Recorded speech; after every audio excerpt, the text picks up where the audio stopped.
welcome back, everyone. We are at the grand finale of this conference with our South Africa chapter. So super happy to have you guys here. Can you hear me? And is everyone co-host who should be co-host? And have you unmuted yourselves so that you can talk? Good evening, Ernst. Janko here. Quick sound check from my side. Hello, good seeing you again. Likewise.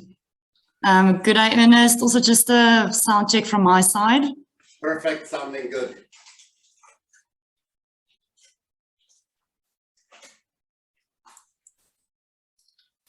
All right. Do you know that everyone else is on the call, yeah? If not, just let me know and we'll find the person and make them co-host so that they can unmute and share screens and the video and whatever they want to be doing. So I don't want to take much away of your time, but welcome everyone back to the last session for this conference. We moved around the world. We had everything covered from Colombia as the most western location to Japan as the most eastern. We had Poland most northern, and now we're ending in the very south in South Africa. And you will be talking a lot about the effects of COVID on our work life, basically. And so it's something that is, incredibly, impactful for all of us currently, I guess, no matter where we are. And so it's a topic that is relevant for most of us, and where I think our views on it have changed or are changing. The longer it takes, it seems, the more we find the dark side of home office life and of not seeing your colleagues and of not going to the office. And it seems like every week you hear more people that are longing to get back to the office and fewer that want to only work at home. At the same time, though, my gut feel is that there will still be learnings in the sense of that we don't want to have to go to the office every single day. So we'll see what good we can keep and what bad we can get rid of, hopefully, once this is over. But you will share a lot more and more profound and more knowledgeable insights on this than I can just say as my observations here. So Janko, thanks a lot for moderating this session as far as I understood. And over to you. Thanks a lot, Ernst. And Orwell will do the welcoming, and then we will close out on a high for you. Great. So good evening, everybody. And again, thank you very much for joining. Hi, Ernst. Thanks a lot for joining us this evening, the South African chapter, as we are closing this chapter sessions. So very briefly, the South African chapter this evening is going to be discussing the topic or the subtopic of the overall conference, which is decoding a thriving work environment. And we would like to unpack what leadership practices are required to allow employees to prosper in the workplace. So with that said, just briefly, the South African chapter aim, for those who are still not quite sure, is to be a platform where different stakeholders from different walks of life, from within academia, the workplace, policymakers, and so forth, are able to come together, and build knowledge and practical ways to improve the lives of employees in the workplace within this notion of creating a dignified work environment. So just briefly, again, the synopsis of our discussion today is around diversity in the workplace, but we are also going to look at other constructs such as psychological safety and so forth. And that is because the pandemic has forced many organizations to adopt a combination of both remote work, as Ernst mentioned, I believe, earlier, as well as working from home. But we know that with that comes a lot of course, benefits. We've all experienced it, I hope. But amongst those benefits are also quite significant challenges, which has affected individual both physically and mentally. For example, some people are unable to switch off. Once you start working, it is kind of expected of you to continue working until late hours. And in fact, today I am victim of that. So it was almost expected of me to continue working until after 5, but I just had to pause and be present here right now. So we have invited a group of very interesting panelists. I believe that Janko will introduce each and every one of them, but I will do the honor to Janko, who will be our panelist, to just give you guys a brief summary of who he is. So Janko is an industrial and organizational psychologist, but he also, sorry, I think my camera is a bit low, okay. But he also is, I believe, the director of Human Interest, and he's recently joined the Humanistic Management Network. The South African chapter is one of our members. And yeah, with that said, I'm going to be handing over to you, Janko, and I suppose you will do a lot better than me, as you are much more familiar with presentations such as these ones. Over to you, Janko.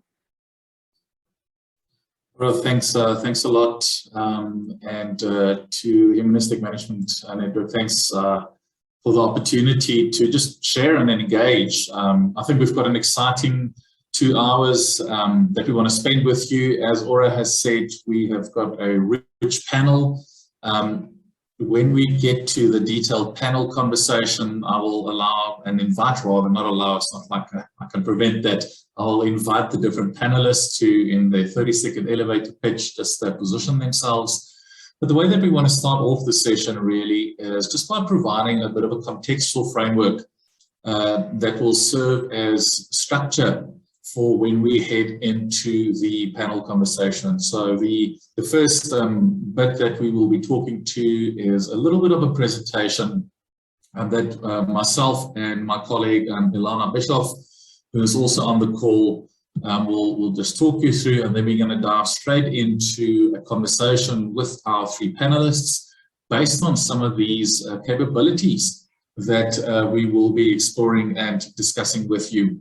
And there will then also be a formal opportunity for Q&A at the end. But I really invite all of you that as we progress through this conversation, please do make use of the chat functionality, do make use of the Q&A functionality. If you've got an idea, if you've got a question, fire away at it. Aura will keep her eye on that, but we will then formally engage on that towards the latter part of the time that we'll be spending together.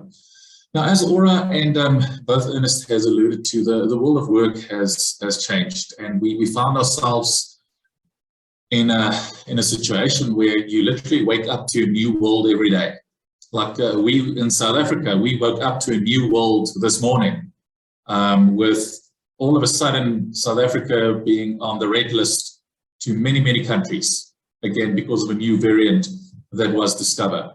Our airport has been total chaos today, with people trying to get out of South Africa, get back home to the UK. People had holiday plans overseas. It is just changing every single day. We've got companies making policies, and then things like this happen. So we need to be very adaptable, very flexible and agile. But there's one word that I think should be at the top of any leader's vocabulary at this point in time, and that is intentionality. And what we'll be sharing with you as a bit of contextual framework is what we have found over the last 10 odd years working with leaders locally and globally, to be the 15 practices that any leader intentionally need to focus on, but intentionally now, since about March last year, need to do differently. If you are in a leadership position yourself, or you've worked with leaders and you haven't changed your behavior, I'm hoping that this will prompt some thinking, because your behavior influences company policy, it influences the lives of so many people that we surround ourselves with, and it's important that we understand what is required, what is the impact, and that is a journey that we specifically want to take on tonight. Before we dive into leadership, just a quick positioning where that came from. We're fortunate to have done a lot of work with teams. What you see up on the screen is what we call our elite team profile. It's based on a lot of research in sport and military and business as to what are the 15 practices that any team, and that's where the world of work, in our opinion, is moving to, consistently has to display in order for them to meet and exceed expectations. And we then ask the question, but look, if these are the 15 things that a great team consistently have to do well, and you can think about any team that you've been a part of, you can read through this here, these things have to be in place. We said, if this is what that looks like, what does the captain of this team need to look like? The person that will inspire a team to greatness. And based on that, we have supported many, many leaders, over 60 teams, over 458 team members with our elite leader framework. And this is what we will be diving into specifically. As Aura has said in the panel conversation, we will unpack specific components like collective leadership, like diversity, like a very important concept, psychological safety, as well as a few others that our panelists will just share their expertise and experience in so that we can all benefit from. So let's sit back. We're going to spend about 25 odd minutes on this. Make notes, fire away with questions, comments, and let's get the conversation going. What is the first thing that any leader, irrespective of industry, irrespective of where you find yourself in the world, that we highly recommend and encourage you to focus on? And that is the ability to really inspire others. And throughout this presentation, we have thrown in a little bit of a sporting theme. And I think with sport, you can immediately see whether there's a great impact by either the leader or the team. And the person that you see up here on the screen, some of you might be familiar with him. If not, that is Jurgen Klopp, who is the manager of the Liverpool Football Club. He joined Liverpool back in 2015. And if you follow his style, if you follow the team, one thing that he is consistent. Very, very, I want to say, passionate individual. If you've watched some of his behavior next to the sideline, but something that he started doing right when he joined, and he realizes that that is what was needed for Liverpool, is to bring in some direction. He wasn't talking about winning this cup, winning that league. He spoke about, and his narrative and the corporate vernacular that he brought in was about the betterment of the club, the betterment of all the players.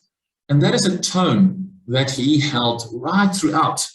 And they've had many, many successes. He said in 2015, look, we're going to win the league in 5 years' time. Well, they did in their 4th year. Very consistent with driving that behavior. And we see that even now in a hybrid work environment, that is something that people are craving.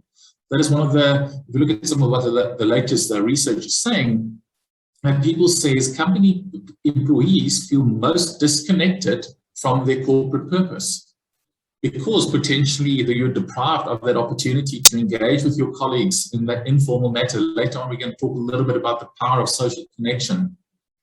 So what is it that we as leaders can do to really make sure that we instill that direction, that we create that unified purpose? And we need to now be very intentional. We need to make sure that in our online meetings, in our hybrid meetings, some people at the office, some different locations. Third location also coming into now that many companies have is an off-site location. So you've got home, you've got office, and then you've got off-site, formal off-site meeting place there, is to clearly link your conversation to what the purpose of the organization is, not what you need to achieve. It's not about the KPI. Think a little bit deeper here. We need to think about the works of Simon Sinek, the works of Viktor Frankl. Martin Luther King didn't stand up and say, I have a plan. That doesn't inspire people. He said, I have a dream. So what is that dream? And we need to bring that dream in. Dreams inspire, and that's where the importance of a sense of purpose comes in. We really need to be very specific in linking our narrative to that. Once we can do that, we will be able to really live a certain value, and we need to be very consistent with what we do and how we do it. And Jürgen, again, I think in our opinion, has been a great example of that, very consistent with the narrative that he has been using to drive his team, to drive the people to success, to really engage the broader community. So your value as an individual, your value as a leader, there has to be full alignment between what your organization stands for, what your team stands for, because people will pick that up. And that is, again, a big driver of disillusionment. There's a big driver of actually, which is part of what is now coined the Great Resignation. You can see it across the world. Many employees leaving because there isn't that connection between themselves, the purpose of the organization, or either themselves and the style and the value of the respective leader that they report to. The third thing that is very, very important, and this is something in our experience that many leaders struggle with now, is the ability to really enable execution. If you sit here and you've got that burning desire to say, well, how do I know whether they are working and not browsing on Netflix? Because those are words that we are met with every single day. It's like, okay, but what do they need to do differently? So great leaders, they do set targets. They do monitor performance. They do bring in smaller milestones to make sure that there are defined targets that people can work towards. Do you do that? Do you do it collectively? Is it just top-down information? We see a much more collaborative approach, having longer and more sustainable benefits to all stakeholders involved. We need to make sure, especially if we are no longer in the same location, that people know what is expected. When is it expected? In what format is it expected? How do we keep each other up to date? So again, leaders need to be very, very intentional with changing their narrative, with bringing in different types of components to how they monitor, to how they measure. What is important is work what you do, or is work where you go to? And in South Africa, we have a very much, I want to say, old school type thinking, but there's a lot of leaders that still believe that work is where you go to. It's not so much what you do, because if I don't see you, how can I trust that you will be performing? So a big challenge that we have on our hands to convince senior leaders in organizations that have a lot of institutional knowledge to make sure, but look, it's okay. You don't have to see them. They are performing, they are working. You need to concern yourself with productivity rather than the fact that the person is sitting there next to you, where they can be, not as productive as in different types of environments. And we're going to dive into that also a little bit later. Very importantly as well, and the person that you see up here on the screen, this is a local person. His name is Johan Erasmus, or actually known as Rassi Erasmus. He is the coach, or the previous coach of the South African rugby team, the #1 ranked team in the world, as well as the holders of the William Webb Ellis Cup, which is the World Cup. A key thing and a key driver that he brought into the team is the concept of open communication. Something that we see many leaders in South Africa really, really struggle with. Is how do you foster an environment where there's open communication, where people are comfortable to disagree, comfortable to challenge. We all have opinions, we all have a right to be heard, but many leaders don't create that type of platform. And that's something that he successfully did within the Springbok rugby team. And that there's a great documentary series called Chasing the Sun. If you watch that, you will hear all the players say that was one of the biggest drivers and one of the biggest reasons for success is the ability to engage, the ability to embrace diversity that we're going to get to, the ability to really talk to each other about what matters to them, to share their personal stories. Again, we need to be very intentional to do that. So how do we do it in a hybrid environment? Is we need to engage with our team. Just yesterday, we had a session with a client where very much Aura, this is literally, they've got a 24/7 on. There's if they don't look at WhatsApp, and they sort of share the volume with which they engage, it is absolutely insane. They cannot shut down. There's a lot of key person dependencies. So that's another conversation that we have with them. But something that they haven't had is what is mission critical and what is not mission critical. When do you call someone after hours? When don't you call someone after hours? I see that in Portugal now, it's actually a criminal offense to contact that person for work-related matters after working hours. So have that discussion. What is our rhythm like? Be consistent, be concise, be clear, be personable, speak human to human. I think that is something that that COVID really has forced us. It forced us into people's homes. Okay? In the past, that wasn't necessarily there. You were a resource. Okay? But now I'm sitting here, I'm looking at you. Yes, I've put on a bit of a virtual background, but I'm in your home. Okay? You are in my home. I've got however many people now in my home. So we need to engage and create those open platforms so that we can listen, that we can share, and that we can build on experiences. So open communication is critical. And through our elite team assessment, the program that we have, we see that many teams struggle specifically with creating that type of environment. And where we find ourselves now to have a personal approach to the way of work, that is absolutely critical and is something that a leader needs to be very intentional about. The next thing that Ilana will take us through is the power of teamwork. You know, we cannot, especially if you look at a sports team, you know, you cannot win. There's not a name on that scoreboard. It is a team's name that is ultimately on the scoreboard. Ilana. Thank you, Janku. Can you see me and hear me? Loud and clear. Wonderful. That's great news. Just before I go and move on into teamwork, just quickly want to say it's a great privilege for me also to be spending time with the Humanistic Management Network this afternoon. Thank you very much for everyone listening. So just to continue, Janku, thank you very much. Moving on to teamwork as a capability of being an elite leader. It's inspiring the team, as you've already mentioned, to work together to achieve a common goal. And the greatest test of effective leadership and inspiring others is having people volunteer their intelligence and commitment. So without, you've already mentioned the example of worrying if people are actually doing their work, or are they spending time watching Netflix throughout the day, micromanagement, following up, the stress that we have currently within this hybrid working environment. If you inspire people and bring them together to work as a team, the ideal situation is where people volunteer their intelligence and commitment. When people are inspired, they bring their entire self to the table. And the example that you see up on the screen is Pat Summitt. So she was an American women's college basketball head coach, and she and her team accrued 1,098 career wins. And she was the head coach of the team at the Olympics in 1984, where they won a gold medal. And in 38 years as a coach, she never had a losing season. So clearly this is an elite team that we are talking about. And she stated that teamwork is what makes common people capable of uncommon results.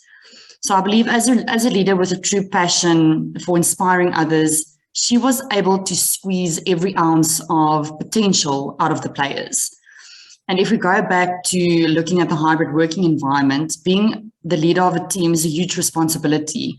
And regardless of whether you're the CEO, the department manager, or the supervisor, it is extremely important in today's workplace to not make space or any room for negative traits or negative energy in our teams. As a leader, it's your job to inspire, to motivate your team members to work so that they can bring their very best abilities to what they need to do. So just quickly, a few things that you can take into account to bring your team together, to instill or to inspire them to work together as a team is you need to share a crystal clear vision with your team. Be optimistic, care about your people, empower your people, and build trust. If we talk about trust, just quickly think the people that you trust are the people that you know the best. So really spend time with the individuals on your team, get to know them on a personal level. not just in team meetings, but have quick check-ins and make sure that you get to know one another, even if it's not possible to see one another face to face. Janke, you can go to the next capability. So looking at the next capability is accountability. So a great example here is when the All Blacks did not win the Rugby World Cup in 2007, Graham Henry, their head coach, was willing to step down as their coach, as he said that he will take full responsibility for the team losing. The team then actually said, but it was all of them that had part in them losing, and they called him back or rehired him as a coach as the players wanted him back. So it's perhaps something that you can ask yourself as a leader, as a manager, as a supervisor today. If your team had a choice, would your team still select you as their leader? So once again, going back to hybrid teams, for you as a leader to be an elite leader, to lead an elite team, it's very important to take extreme ownership. So first of all, do a reality check. Taking extreme ownership requires leaders to look at an organization's problems, to look at your team's challenges through the objective lens of reality. So without any emotional attachments, without any personal agendas or plans. Then secondly is to check your ego. So ego clouds and disrupts everything. The planning process, the ability to take good advice, and the ability to accept constructive criticism. So it can even stifle someone's sense of self-preservation. So often the most difficult ego that we need to deal with is our own. So for you to take accountability, that's something that we need to have in check, is our own egos. And then the third one, there is no blaming. So it's very important that when subordinates aren't doing what they're supposed to be doing, if people working from home, working from the office, you're in this hybrid working environment, if something's not working, not to blame others within your team, but really to take a look in the mirror and take extreme ownership of your team's performance. Thanks for that. Just a quick observation there. That's also by name probably the best leadership book I have ever read. It's called Extreme Ownership by Jocko Willink and Leif Babin. So I highly encourage you. It's close to the holiday season for many of us. Put that right on your list. Extreme Ownership. Have a read through that. After I read it, I thought to myself, look, I need to buy this book for every single person that I know, because I'm yet to meet many people that really takes extreme ownership. And I love what you said there as, would you want to be led by yourself? Very, very good sense check. If you ever find yourself blaming or blame shifting, and okay, maybe there's some signs that things has to change. Absolutely. Thank you very much for that, Janku. And going on to psychological safety, the capability there. Psychological safety is when your team feels comfortable to ask questions, to make mistakes, to take risks without the fear of being humiliated. So once again, like Janku has mentioned, Jurgen Klopp openly recognized his own limitations. And he demonstrated a high level of trust in his players and the support staff of the team. So he actually said, I know I'm good in a couple of things, really good in a few things, and that's enough. My confidence is big enough that I can really let people grow next to me. It's no problem. I need experts around me. So really having trust in your team is at the heart of a leader's ability to inspire, as we've mentioned already. And one of Klopp's major strengths has been his ability to do this.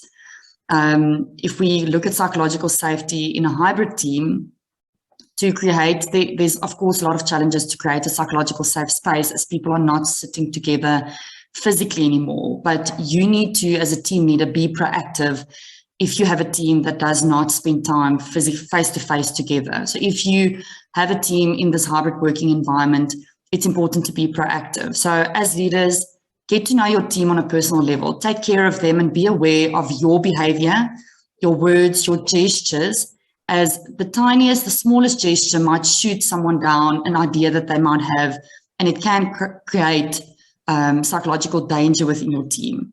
And that is in essence where ideas arise and how businesses and teams move forward, is if people try and fail and get up and get new ideas and try new things.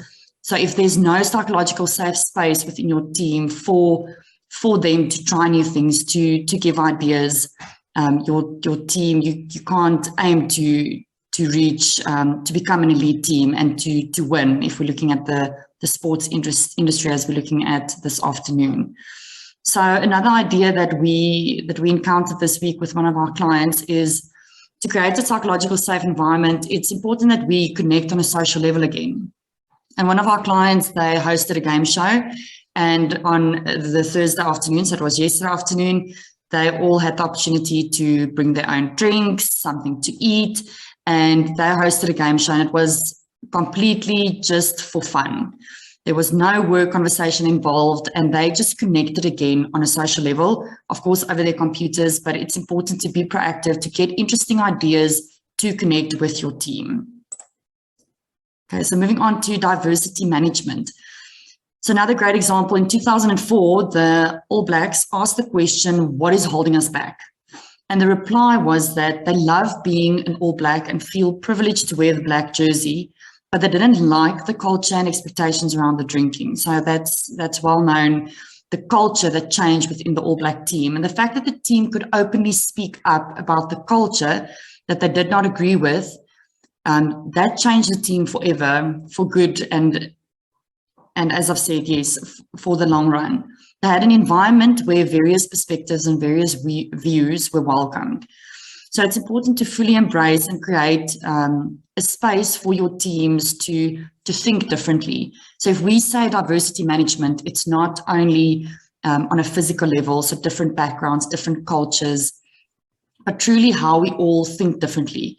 Around your team's table, there's different personalities, different preferences, and ensure to create a space where people feel comfortable, once again going to psychological safety, where people do feel comfortable to bring different ideas. Just a quick observation, sorry Ilona, just on this. So the All Black rugby team, interestingly enough, if you think about statistics, they're from New Zealand, tiny little country down in the South Pacific, over 125 years of playing rugby, which is the sport that they play. They are the team with the highest win ratio in any sporting code across any sporting discipline. Close to 80% win ratio of any team, any game they play, they win. And this year, they've lost 3 games, which in any other country's books, it's like, oh, we only lost 3, so it's not that bad. But it's almost close to a national disaster back in New Zealand. It's the first time since 2012 that they've lost more than twice in a year. And they are, as we sit here, they are holding an Indaba to say, but look, how can we fix this? As per this example that Ilana shared, back in 2004, back in 2007, they'd use these moments to say, but look, what is it that we can do differently? How can we bring in a little bit more diversity? Where some teams, many other teams, we only lost 3 games out of the 15 that we play. That's a good win ratio. An elite team led by an elite leader, that's not good enough. Thank you, Janke, and I agree with you. They use these moments to open the platform for everyone to provide their differing views. And looking at the COVID situation that we're currently in, the hybrid working environment, how it's currently changing, it's important to create, once again, that platform for your team to also bring their perspectives. And sometimes you might have people in the room that are not willing to speak up. If there's more than 3 people in a meeting, people do sometimes go silent. So make sure that you get to those individuals as well, ask them what their opinion is, what ideas they do have. Moving on to the next capability, which is adaptability. Who you see there on the screens, Phil Jackson, one of the 10 greatest basketball coaches of all time. So he coached his teams to a record of 11 National Basketball Associations championships. And what he said is, instead of chasing a winning formula, we should instead opt to continuously adapt. So in a world that is constantly changing, there is no such thing as a winning formula. What once led you towards success is the past, but may not lead to your success in the future. So you need to be willing to take what worked and continue to evolve. And that is very much relevant to what we are seeing today, moving into a hybrid working environment. If we look at the environment that we're currently in, research suggests that Going forward, people will be more focused on work-life integration. The people will prefer organizations that will provide equal opportunities to enjoy personal life and life working. And it's important as an elite leader to be open to change. So find out what is working and what is not working for your team, and adapt your communication styles, how you've done meetings, how you've checked in with your team, your processes. And something that we find work really well is the design thinking principles, where it's about empathizing and understanding your end user. So in this case, your end users, your team, understanding their situation. And from there on to explore alternative solutions, and then to implement those solutions. And what is very important about this design thinking principle is it's a loop. So you continue to do that. So you understand your end users, you understand their situation, you empathize with them, then you create new solutions, then you implement them. Then you go back to understanding the end user. And we need to continue doing that as elite leaders, as elite teams, to be able to adapt to the changing environment. As Janko mentioned, every day we wake up in South Africa, there's something changing. And it's important to be able to adapt to that for our team to perform very well. Thank you, Janko. Thanks a lot, Ilana. And I think it's so true that just that ability to adapt. As I said and made that statement right at the beginning, if you find you yourself or people that you work with or people that you might lead, if they haven't changed their behavior, I'll question, how willing are they to adapt? Every human can, every person can, but not everyone is willing to adapt. And I think sometimes we just then need to have those frank conversations. I'm not going to say honest conversation. I believe every conversation should be honest. I hate it when consulting firms sell a workshop on honest conversations. What nonsense is that? Every single conversation has to be honest. Otherwise, you're not treating a person with dignity. So rather have those frank or candid conversations. Let's dive into the last 5, and then we're going to invite our esteemed panelists to also share some of their experiences with us. We're going to start off with the whole concept of empowerment. So up on the screen here is probably the most famous woman football coach. She coached the American soccer team, Jill Ellis, to great success. And her entire philosophy is about creating a system where people are empowered, creating a system where every person is equal, where every person is treated with dignity. And again, you have to be very intentional in our experience, especially if you now lead a hybrid environment. And Jill Ellis has sort of 3 leadership principles that really resonate with me. The first dimension that she speaks about and that she holds dear is that it's about connecting with her players and understanding the fabric of who they are. Again, so it's about speaking human to human. I'm an industrial psychologist. We work in HR, and HR, human resources, is a common term across the world. I actually hate the word resources. I don't think, I'm not a resource. And then we try and sugarcoat it, and we call it human capital. Some of you might be human capital practitioners or officers. And at least now we're moving to chief people officers, which is what it should be. We people, let's just call it what it is. And we need to engage and really, know who we are working with. This second principle is it's about having that direction, that focus when engaging with your team. We already spoke about that. We shared some anecdotes. And as a leader, we need to be very intentional. We are doing this today because it is part of this pillar that supports that component of the strategy. Not many leaders in our experience are that intentional, but the great leaders are. They link every single action to something bigger, and that's an inborn human desire. I mean, we all want to fit in somewhere, and as leaders, we need to create that framework where people can know where they fit into. The last thing here, and it actually also ties in very well with adaptability principle that Jill Ellis has, is about self-reflection. It's about what is it that I need to do differently? What do I need to fine-tune? What do I need to hone in on so that the people I work with can be better versions of themselves every single day? Aura has referred to this right at the onset. You're all experiencing it most likely. this always on culture that we found ourselves in. When do you reflect? Okay. We like to say you need to slow down to speed up. And people would just say, look, there isn't time. And my counter argument is, no, it's just not important to you. If it's important to you to self-reflect, to be better, you will prioritize that over something else. And many leaders don't realize that there's always a trade-off. If I don't do this, what is going to happen? So what is it that you are willing to say no to, and what are the consequences with that? So how do we do that in a hybrid environment? Is we need to create those opportunities where people can meet with leadership. We need to encourage networking. We've had a conversation with a client yesterday, and they want to bring people back to the office. So now it's happening. Everyone comes to the office.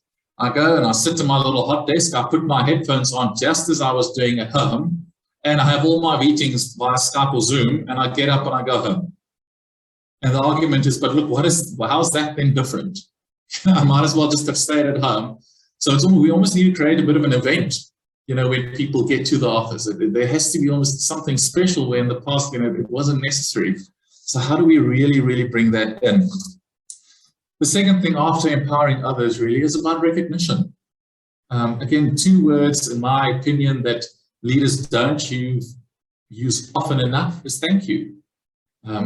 If you've got those little milestones, celebrate that. It is not just about the year end or about the quarter end. What are the small little rituals that you have in your team? We shared an example of one of our clients. So that event actually ran over 16 different countries with their sub-Saharan leadership team. There's a little ritual that they have started now to create those social connections, because they realize that it is so important for team cohesion.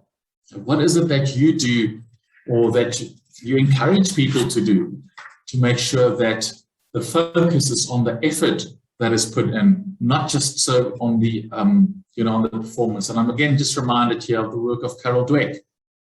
Great book again, New Psychology of Success: The Difference Between a Fixed and a Growth Mindset.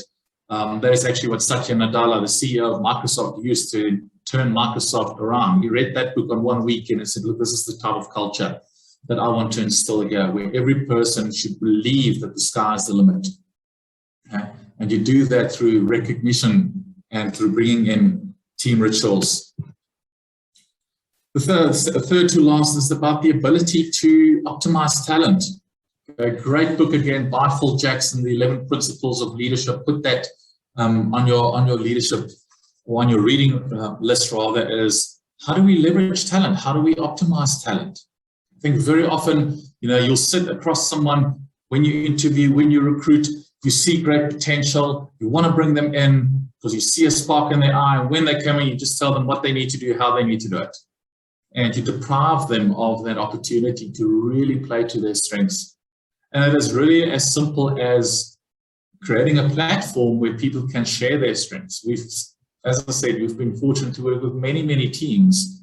And when I ask them a simple question is, how often do you talk about your strengths? Do you know what your colleague to your right, do you know what they're good at?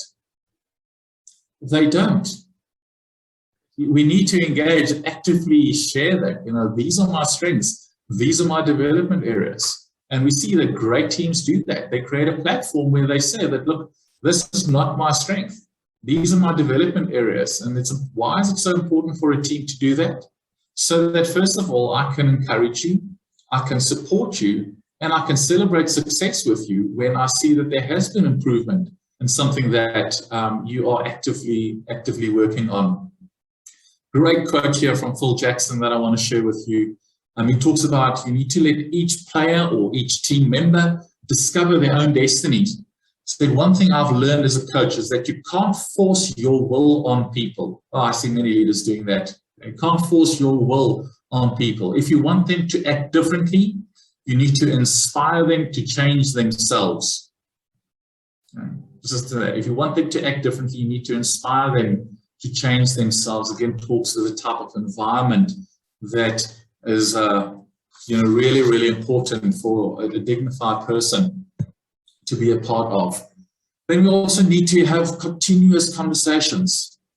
Okay, so part of this here is the capability of continuous feedback. That word feedback very often sends shivers down your spine. if you get a meeting invite and it says feedback conversation, it's almost like being called to the principal's office. You know, oh, what did I do wrong now? And we hold the view that every single conversation is a feedback conversation, or should be. If you're a good leader, every conversation is a feedback conversation. Why? Because if you're a good leader, you're a coach. And the coach is there to make sure that every person at every single engagement is at their best. And it is their responsibility to provide potentially directive or corrective feedback, to award praise. So make sure that that is in place also. What we see here, the person up on the screen, his name is Eddie Jones. He's also from the sport rugby. He is the England coach, coached all across the world. He's probably one of my favorite biographies that I've read, just called Eddie Jones. And he really, I love his sense of humor. That's probably why the book really resonated with me. He's a very quippy type of guy, doesn't hesitate in his press conferences to take a bit of a mental jab at some of the opposition teams. And that's how the players know. They know exactly where they stand with him. Very often when I talk at conferences on the concept of feedback, I will sort of have this military leader almost with veins popping, screaming right in the face of the soldier. And everyone's like, oh man, is that what we need to do? And I said, no. Principle behind that is you know exactly where you stand with that person.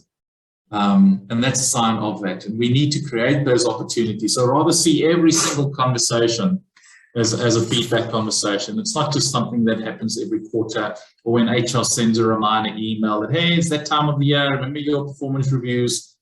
Okay, we need to provide feedback throughout. And then lastly, it really is about the whole concept of collective leadership, which is much more difficult, and hence you need to be a lot more intentional in a hybrid environment. Okay. Bring in things like rotating who chairs a meeting. Okay, that's a very simple practice that is so powerful. The teams that we work with, they start doing that the day after our first engagement with them, and they can immediately see the shift in sentiment in the team. Practice that Eddie Jones will bring in, for instance. He's only involved in the first and the last meeting that they have. The first meeting is to set the tone and the direction.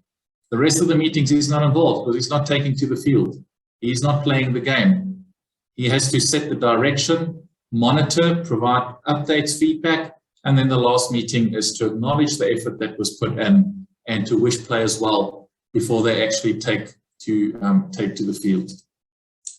So we wanted to just quickly position and contextualize that those 15 leader capabilities is something that we have found, whether you are leading an in-person team, whether you're leading a hybrid team, a fully remote team, those are the things that any leader consistently has to keep front of mind. And because of what happened with COVID, leaders have to be very intentional with driving that. We have many conversations about helping people, because that's not something that leaders aren't necessarily used to, is how do you maintain engagement through this type of platform? Okay. You all might be firing away on your Outlook or streaming Netflix on a second monitor, but as a leader now, I need to really engage. So leaders are also now facilitators. Okay. How do you bring people into a conversation? Small things that people intentionally need to start doing differently. So within that framework, I want to start inviting some of our panelists to just share their experience. And we've got I think we're honored to have great people to share their expertise with us. And the first topic that we want to dive into is just that ability and the ability of a leader to provide direction, especially in a time when, as we've said, every day is different. Okay, we wake up now, this new regulation is there, now it's the fifth wave, the fourth wave, and are we going back, aren't we going back? But last week you said you're going back, now we're no longer going back. Can't you as a leader make up your mind? So how important and how difficult is it for people in this ever-changing environment where people look towards leaders for security, where they look towards leaders for direction, in an environment where it's very difficult to do that, how do we do that? And I want to start inviting our panelists here. And we've got 3 panelists, Lamona, Mashudu, and Dr. Cladi, Dr. Kasana Cladi. As you sort of come into the conversation, I'll invite you in. Quick 30-second, who are you, where you fit in, what are you passionate about, followed by your response. We're going to talk a little bit about that, and then we're going to dive into psychological safety and diversity and just have a great conversation about this. But let's start there with the ability and the importance of a leader in this ever-changing environment where we all want to speak human to human through different platforms. How do we do that? I'm going to start off with Lamona. If you wouldn't mind entering the conversation and sharing your thoughts and your views on that. All right, thank you so much, Yanko. Hello, everyone. Really great to be here and get to speak to people from all over the world. It's one of the things that I like to do, connecting with people. So my name is Lamona Raja. I am Indian South African. So I'm of Indian descent, a 3rd generation Indian born and raised in South Africa. I am based in Johannesburg right now. I work for Cummins Inc., which is a global power generation and engine, the world's oldest diesel engine manufacturer. And I take care of diversity and inclusion for the Africa Middle East region. So that's just what I do during my day job. I have a passion for changing the world, one person at a time. And I believe that my work gives me the opportunity to do that and to create connections with people that I ordinarily would never ever get to meet. So the chances of me ever going to Afghanistan or ever going to Pakistan or ever going to Russia is highly unlikely. And through the work that I do get to meet people. And I find that you are still able to create connections with people across the space, across physical space, across geographies. And as Yanko mentioned, it is about being intentional. It's about being curious. It's about setting aside time. And what I found specifically with the organization struggling during COVID to do in keeping connections is that some cultures in Africa, or many cultures in Africa, from west to east to south to North Africa, thrive on personal relationships in person. It's very community orientated societies. It's not individualistic societies. And so during COVID, one of the things that people really missed was being able to connect with others. And of course, COVID also introduced the restructures, closing down of business entities. Some people took reduced pay home. And there was this fear amongst employees that if I don't do my best and I don't work 24 hours, I'm going to lose my job. The company's going to close down. And out of that fear, people just kept going because their livelihoods were at stake. And when that starts to happen and you have more business outputs with less resources, whether it is financial or your manufacturing staff, physical, or your human beings, it starts to put pressure on leaders because now you're in a hurry when you interact with your team over your virtual meetings. And you need to get things done. There's outputs. You need to check bottom line. You need to make sure you're delivering on sales. You need to make sure that the business operations are sound. Your taxation, working across different countries, different currencies, converting that into dollars, US dollars, to send back to the parent company.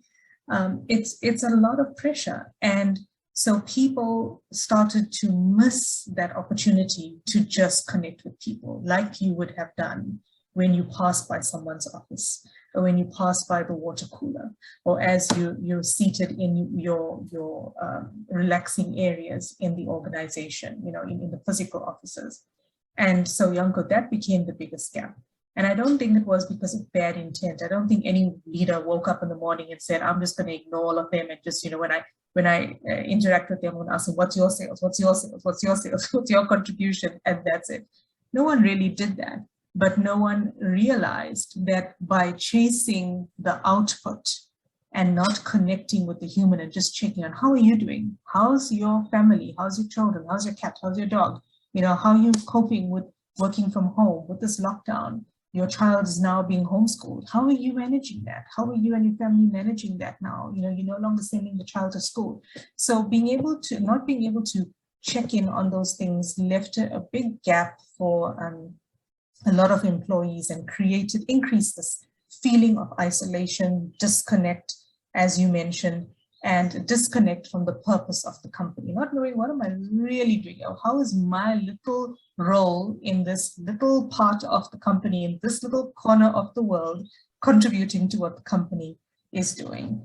And leaders being more intentional about that, that is definitely key. And we were able to bring our leaders together and talk to them about that and give them some tips on what they could do and how they could structure their connection time virtually to make sure they were doing that check-in, to ask, how are you doing, Yanko? I don't want to know about work.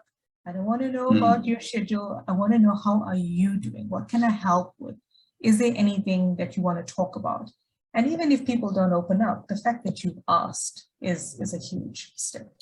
I fully agree with that. And I think that's also something that we've definitely seen. And just that example that you shared there is how people would almost need to go against their personal preferences. So we can definitely see how certain personality types, it's much easier for them to adopt a new way of working. And other personality types really have to put in that intentional effort, that conscious effort, to reach out. So my personality type is the one that requires a lot of intentional effort to go there. If you're familiar with the Myers-Briggs also, I'm probably the strongest J, so I like everything planned. So this waking up in a new world every day is very de-energizing to me. But it starts with that self-awareness, and it's great to hear how you in your organization have created that awareness for leaders, but also created a platform where you have sort of offered advice and how you are supporting them in really understanding that. And also, I think it's, as you said, no leader woke up and said, hey, today I'm going to be a bad leader. It is just that the focus have shifted much more to outputs and survival than that. But we need to realize that we still need to maintain that social connection. And I want to, at that point in time, I want to invite Mashudu into the conversation to also just share her thoughts in terms of the importance of leadership in creating that direction and following on from what Lamona has shared. So quick introduction from your side, Mashudu, and your thoughts on the importance of leaders providing that direction in this ever-changing world. Hi, Janko. My name is Mashudu Ndatsa, originally from Limpopo in Makado. And just like Lamona, I am a diversity, inclusion, and belonging specialist with one of the financial organizations in Johannesburg, and I'm based in Johannesburg now. I love people, and I guess that's why we are in the space that we're in, and connection is one that we thrive in. And with COVID, it just threw us off because most of our projects and most of our deliverables are about connection and being closer to people. So we had to relook at our strategies and how do we deliver on our strategies. But if you look at leadership, I think one thing that I want to bring in, and Lamona has brought in a whole lot of other perspectives. If you look at leadership, I think the pandemic has brought a lot of uncertainties. And one thing that we don't look at is also to acknowledge leaders as humans as well. They're also employees within the organization. And they also go through the same emotions that the employees go through, maybe more in a bigger scale than we can think of. They have the titles, yes, and they have more responsibilities. But they go through the anxieties, they go through the uncertainties, and they're not sure about what tomorrow holds and what the future holds. I mean, we just saw now, we were hoping that things are getting better, and now we're getting a new story of, we were working about the hybrid model of going back into the office, and now we have to prepare again of what the future might hold for us. So they might have the financial resources and means to deal with the situations. However, we need to acknowledge the situations that maybe they also seek help. We need to also connect with them to say, how can we help you? How can we assist you, Mr. Leader, to navigate and to manage the environment that you're in? We put so much pressure on them to say, connect with your people, but there's also connection that we need with them as well, because they hold so much pressure as leaders. I think the pandemic has brought a new kind of leadership, Janko, and it's exactly what you were talking about, because we've been talking about future skills of leadership, and we're talking about it into the future. But the pandemic has actually fast-tracked that. For us, because we've been seeing leaders that are showing empathy, we've been seeing leaders that are now motivating, and we didn't have to push them into it. The pandemic kind of pushed us into that kind of situation. Previously, we had more transactional, and if I can put it, is more supervisors kind of that were more breathing on your neck and looking at how much is your productivity, looking at how you're doing work. People have been working from home. I mean, some they could come to the office and actually just sit on the internet and not do work the whole time. But now they're working from home, and it's about the output that they're bringing into the organization. So I think it's more activity. It's not about activity, but more about the output, and it's about the leaders having the trust on their people as well. And how do you then inspire hope? Um, Especially now, people are looking at this and saying, we were thinking that we're having, looking forward for the festive season. How do you as a leader then inspire hope in them? So there's a whole lot of other, build-ups onto a leader that we expect to them. You need to motivate them to deliver, even when the future is uncertain for them. So there's much more that is based on them as leaders. No, Shiri, thanks. And something that really, really resonates with me, and I think, we very often forget that as leaders are employees. Yes, there's a big responsibility that they need to create a certain environment, and we're fortunate to run many, many culture projects as well. And in those sessions, I will always ask, people are easy, but my company's not doing that, my leader is not doing that, and I was let's just quickly pause there. Who of you have actively reached out to your leader to ask them how are they doing? You expect them to keep on checking in with you, and they should be doing that, okay? I don't want to take that away. But how often have you reached out to say, but look, how are you dealing with leading a hybrid team? How are you finding it in having to provide direction to us when you are also potentially rudderless on this boat and this ever-changing ocean? I think we need to also just remember that leaders are also human beings, they're also employees. So that's also very, very important and really resonated with me. Thanks for sharing that. I want to bring in our third panelist here, Dr. Kosana Kladi, also to share his views in terms of the importance of leadership, providing a little bit of direction, being employees, also being unsure, not knowing what tomorrow is going to hold. How do you, in your opinion, Dr. Kladi, how do you see that? How do leaders capacitate themselves to provide that direction? Thank you very much, Janko. My name is Sana Kladi, and I'm originally from the Free State, one of the provinces in South Africa.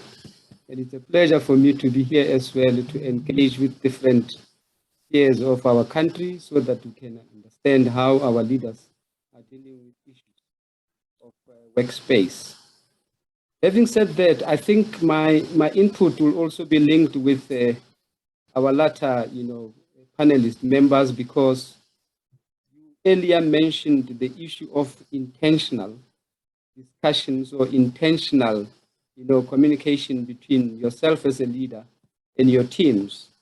And what is also, I think, twinned up with this intentionality is the whole issue of vulnerability of leaders, because at the end of the day, your team will want to see the other part of it, which is your relatedness in terms of how do you begin to engage with them. Because the more you engage with them, the more you reflect that vulnerability, and at the end of the day, it will then bring this cohesion within your team that will be able to can deliver what is actually the product. Because at this space in time, none of us as leaders are actually supposedly to be 100% looking at the productivity, because at the end of the day, productivity will then invite you as a leader to actually behave as if everybody was in the office. You therefore would have to reflect the caring part of it, which is then has an embedment of that vulnerability. Then at the end of the day, the product will come and your team members will begin to actually come around and deliver what is supposed to be delivered. And having said that as well, because as a leader, you do not want to leave your team behind, because the narrative that we are looking at here is how do you begin to bring your effectiveness within your team. And one of the leaders that you need to do specifically is to try and bring down the number of your teams, so that at least when you do that, you'll be able to can focus in the processes where we see some of your members of the team are lacking, and it gives you an opportunity to begin to be closer to them, so that at the end of the day, you come around in terms of addressing some of these issues. Because at the end of the day, the pandemic has shocked all of us. And as my colleague has said, in terms of that leaders are as well human beings. So as a leader, you also become an employee when you become vulnerable and the issues are becoming attended to. I think at this, as a leader, you'll then be able to can see how your people are beginning to deliver. Thank you, Janko. I think, Kasana, thank you for sharing that. And I want to pick up on one of the words that you used there, vulnerable, which is not necessarily a word that in many societies would be associated with a leader. I just again yesterday reflect on a conversation I had with a senior leader, and we were speaking exactly about that, is the ability to be vulnerable, the ability to speak up, the ability to say, I don't know. And his comments to me was like, no, I don't do that. I said, I will not follow someone who shows any signs of weakness. And that to me just is a good indication of the type of environment in which that individual finds themselves. And that moves us sort of into something that is very important and very dear to my heart, which is the concept of psychological safety. If you find yourself in an environment that is psychologically safe, you can say that, look, I don't have the answer. You can be vulnerable. And we see that many teams and many leaders actually struggle with that. The concept of self-care, comes in here. The concept of mental health, comes in here. So I want to start exploring that a little bit. How do we create as leaders, and what is why is it important?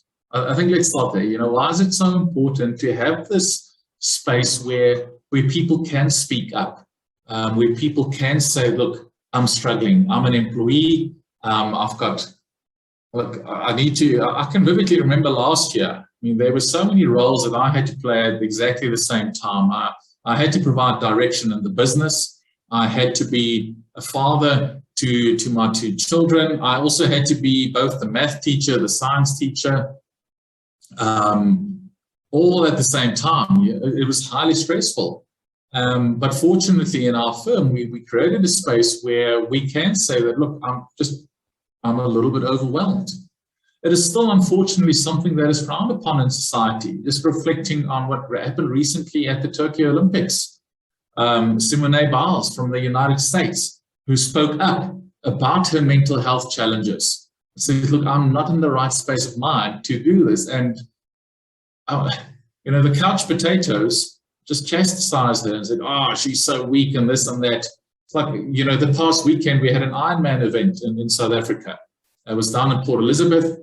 It was horrid conditions. So they shortened the swim from a 3.8 kilometer to a 300-meter swim, and that was for the safety of people. And how people on social media said, but no, you can't call them an Ironman, they didn't do this, they didn't do that. You know how many of those people actually participated in the event? Zero. And we very often still find ourselves in that space. I want to invite Mashudi, I want you to invite you in here. How do we move from seeing mental health as an individual challenge to a collective priority? How do we create that space, and what can organizations do differently where it is okay for someone to say that, look, I think I just need a duvet day today. It can't be every day, but sometimes you just need that duvet day because you're just overwhelmed. How do we create that space? And as I say that, I really want to encourage everyone on the call, share your experiences. What have you done? What have you seen to work in your organizations and teams and people that you may be engaged with? What do they do to create a space where people can speak up, can be vulnerable, can be authentic? Let's use the chat. Let's engage on that. Mashudi? Janko, you hit the nail on the head. It's so amazing that we throw psychological safety out there so loosely. And the question that I always share with my team is, does it really exist? Because for me, I think that psychological safety, not everyone is privileged to bring their authentic self to work. We always say, bring your authentic self to work. And bringing your authentic self, it means bring your whole. It means that as Mashudu, I can say it's okay for me not to be okay. It means that if I really am struggling, I can say that I'm struggling without the fear of being seen as, that means that role is not good enough for them. And especially being a woman in leadership, then you think, then maybe we made a mistake in putting her in that role, because then it's too big for her to kind of feel that role, and maybe we should have put that. And it similarly, it goes to men, because then men, they think that if they put their vulnerability, then it associates to weakness. If you think about mental health and well-being, Janko, if we talk about it's way too important. And I think I need to refer to Beth Payne.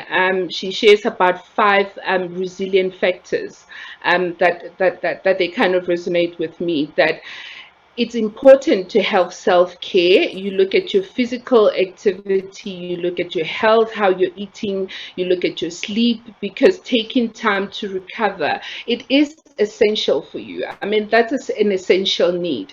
But sometimes you think that I need to push that deadline. It's important to push that deadline because then I'm seen as being a super performer. But your body then tells you that you're burned out. Do you need to see yourself in hospital until that time that the red flags, you're going to listen to them? Or are you going to listen to your body and say, actually, it's time out for me now, I'm not doing well? And then sometimes we push we spend time with this mental wellness or mental energy on issues that you don't have control or influence over. And the pandemic is one of those. You spend so much time analyzing and over-analyzing what could have been and what could have been. You don't have control over it. So let's just go with the flow and make changes and adapt as it goes. And as much as you're a leader, yes, you can look at your bottom line, but kind of instill hope on your people, but you don't have control over what is happening, because we don't know what the future holds for us. And another one is meaning and purpose. Find ways and routines that kind of insert meaning and purpose to you. You find such great purpose as a team. Connect we're human beings. We're not human doers. We need to connect as human beings. You need the hand and the heart, and the soul. We cannot just come to work and say, I'm just going to come in, I'm going to disconnect, and I'm not going to have the heart and the head connecting with me. You're going to have to connect with the head and the heart anyway in everything that you do. You need that social support as well, Janko. We have taken work home. I have my co-workers currently listening to this talk. So I cannot keep on shushing them all the time. And sometimes they would come through while you're in meetings, and I cannot keep on apologizing all the time. So you need an environment in work that is more inclusive and accepting that it's a work integration, and they cannot keep on saying, why is your child coming over? You want me to connect, you want me to be virtual, and I've taken work home. So how am I going to survive with my children coming through? Do I have to keep on saying, don't come through, don't come through? It's their home. I've taken work home. So how do we then need to ensure that there is that support, and also social support of your colleagues, and also the leaders that need support as well? How do we connect with them and keep nurturing that support as well? It's either your friends or your teams. Just keep connecting as well. Another one is the positive outlook. I think if we lose hope, then there is no longer any the future for us. We don't know what tomorrow will be. There's no longer going back to what has been before the pandemic. The pandemic it's here, and there is no longer what the future was before the pandemic. It's about how do we create the future now post the pandemic, and actually create the hopeful future post the pandemic, and the future that is more positive and that is hopeful for us to go forward. Like I just said, I was hopeful that we're going to have a very positive festive, but now, what is the future looking like? It's very bleak. But then let's have a positive outlook to it and not even worry about it. And that is how you create that wellness. And I think we can help our staff in that, and making sure that they have that positivity and have that hope for the future, Janko. Thanks, and also that, what you said there, focus on what you can control. I think very often, we spend so much time, as you rightfully said, on those things that's outside of your control, and I'm guilty there. Like every single day, I check the stats, the numbers, the reproduction rates, and it creates such negativity in my mind that literally yesterday I almost climbed off, unfollowed all the things that is giving me the stats, because it's not helping me. It's not helping my mental health.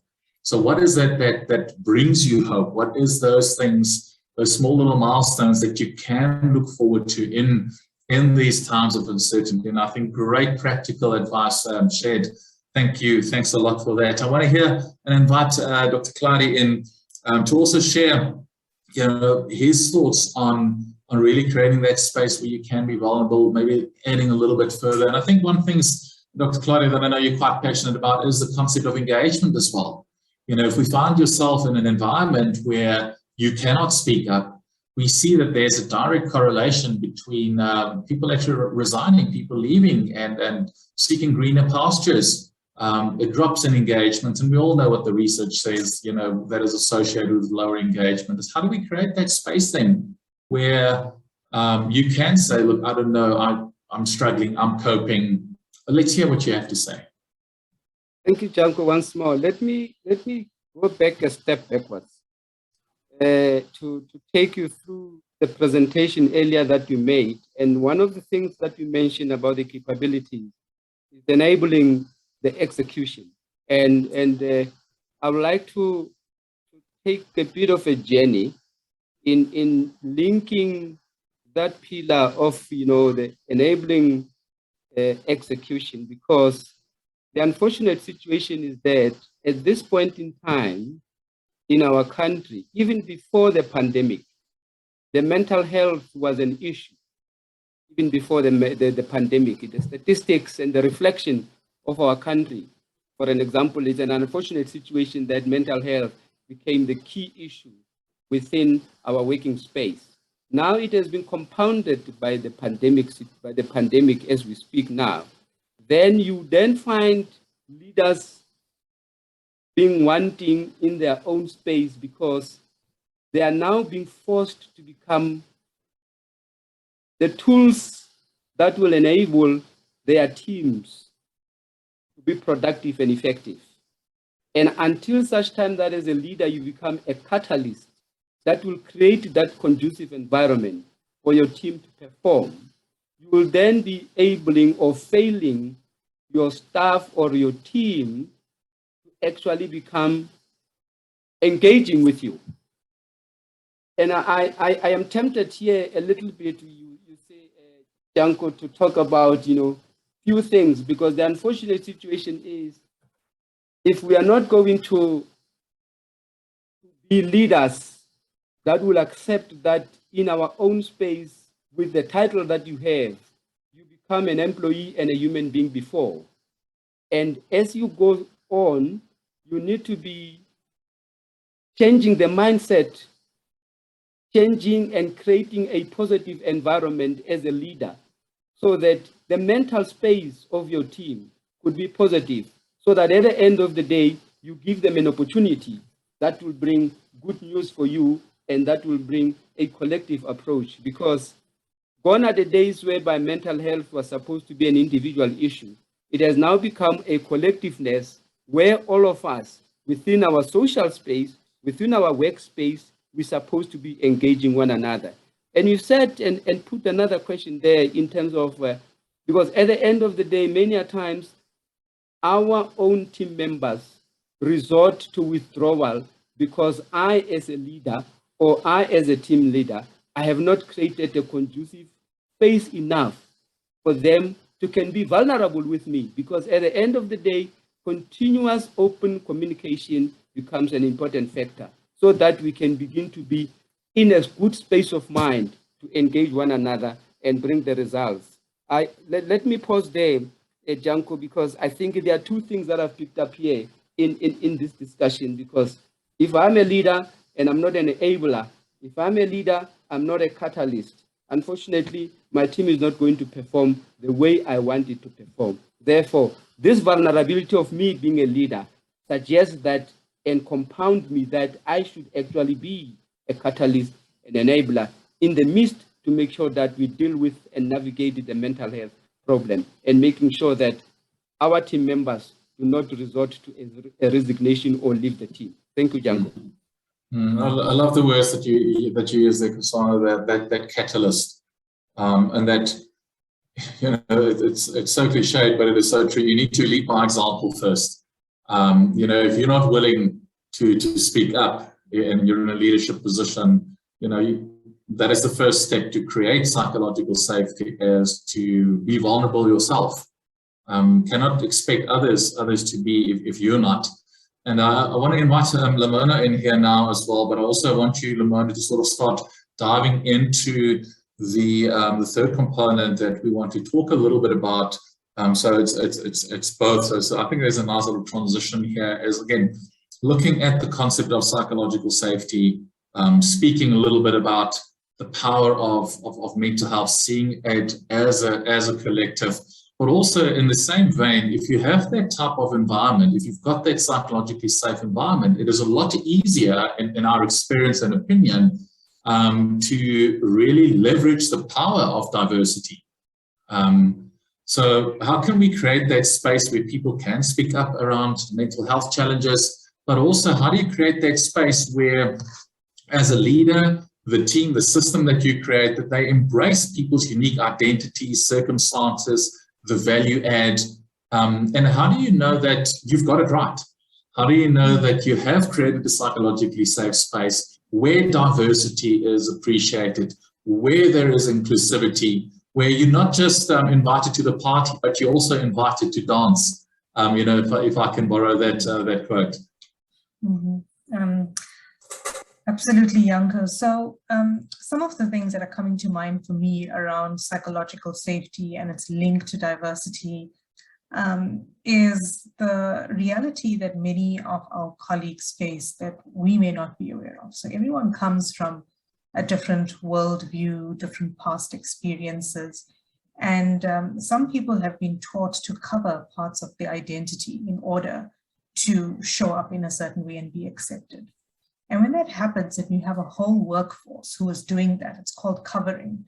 You know, there's this huge emotional burden of needing to cover that part of you, needing to hide, you know, this is my circumstance at home. I'm a single mom. I can't let my manager know that. I can't let them know that I've just been through a divorce. I can't let them know that I'm in a difficult relationship, because that's going to impact the way they look at me and my job opportunities and how people view my capability at work, because people link or they place an assumption on that circumstance of that person. And so I think psychological safety is creating that environment where people can bring, as Mashuda said, bring to work who they are completely, because that helps us understand them. It helps us to understand how they show up, why they respond a certain way in a meeting, how they react to that workload or that engagement or that interaction.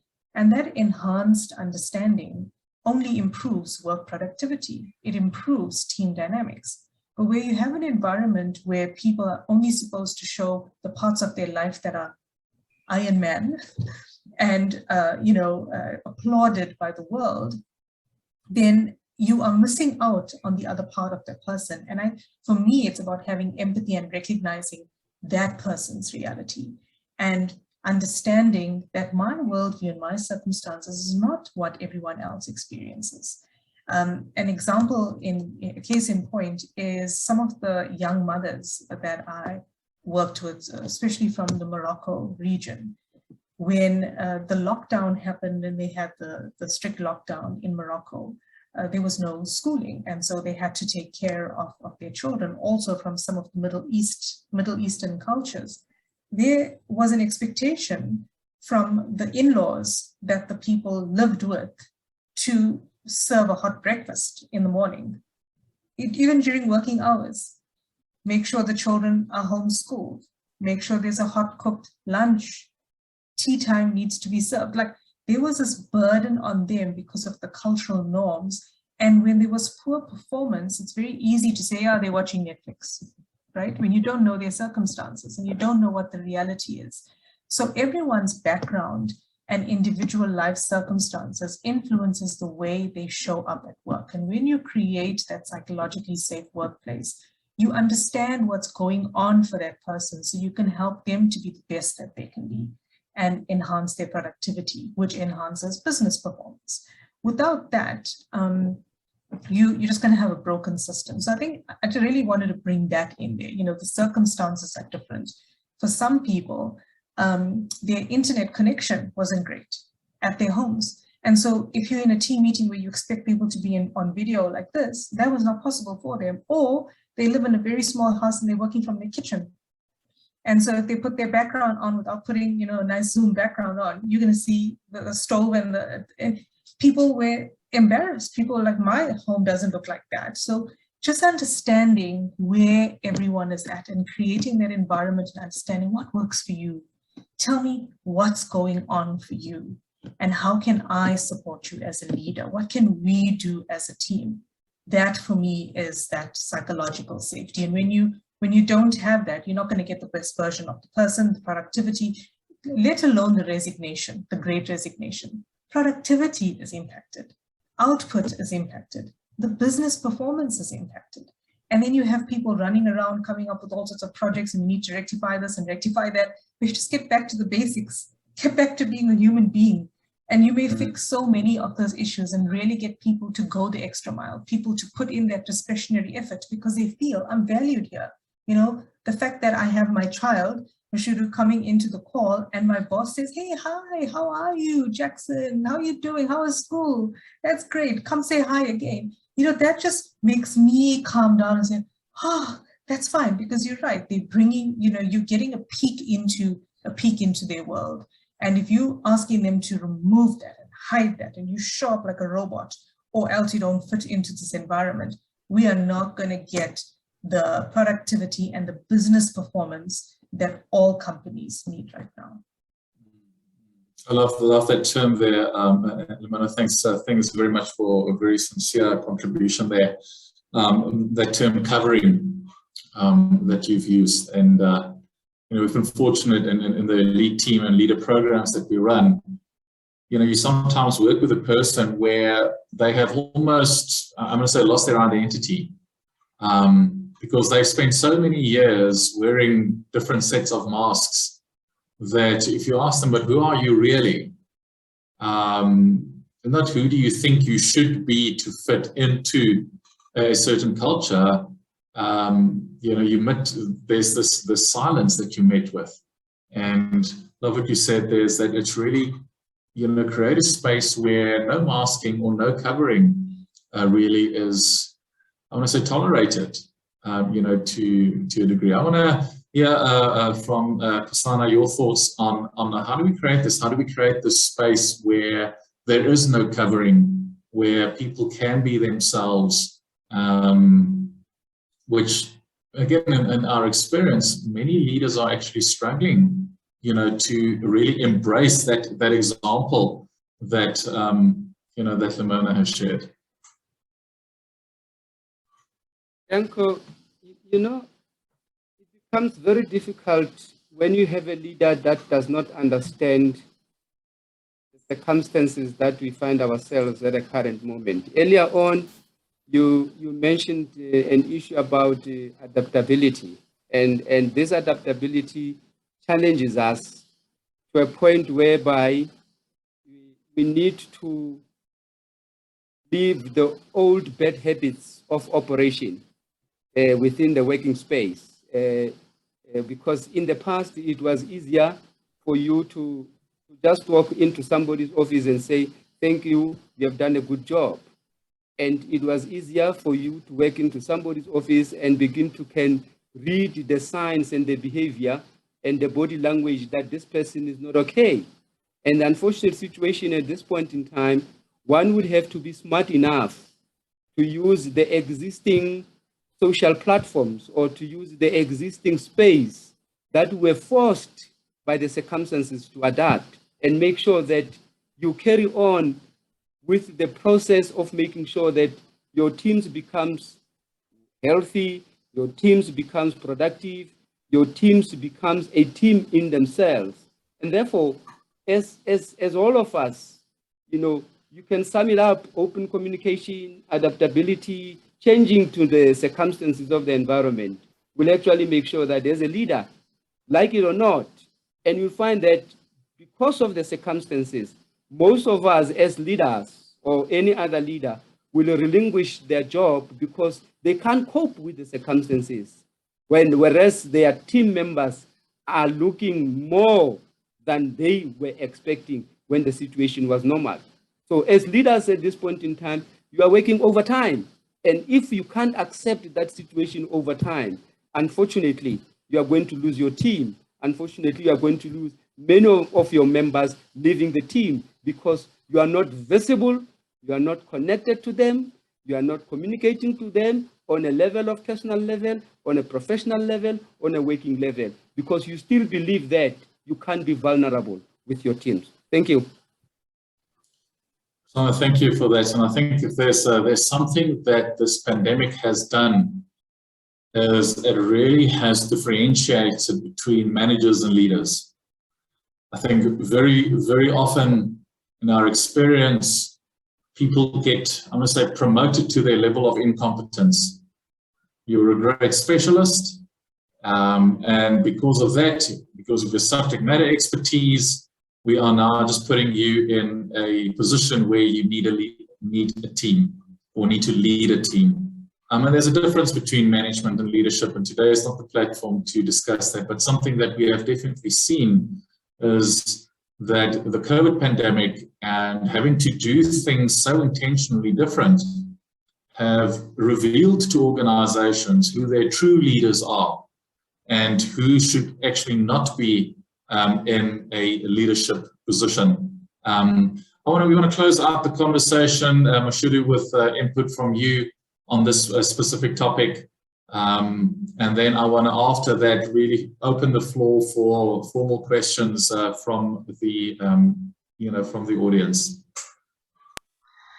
Janko, I think engagement alone is not enough anymore.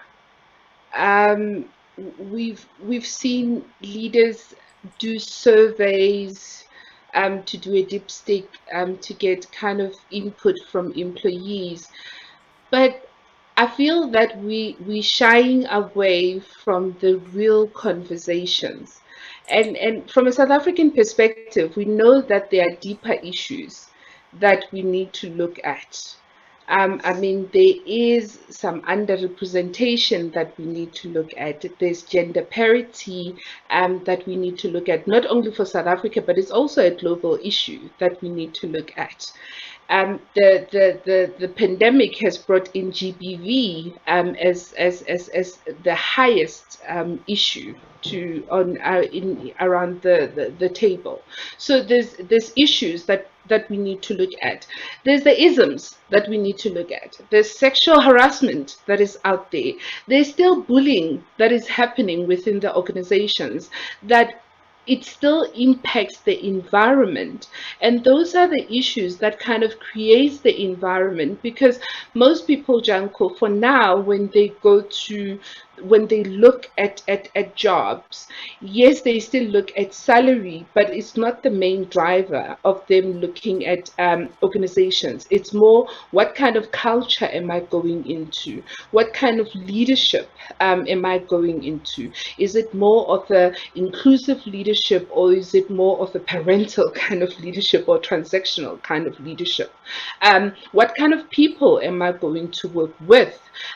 Are they going to look at me as an individual? Would they take me as a holistic me? Would they take me as a holistic me? Would they deal with all the issues that I bring to the table? Would they listen to me as an individual and take my issues?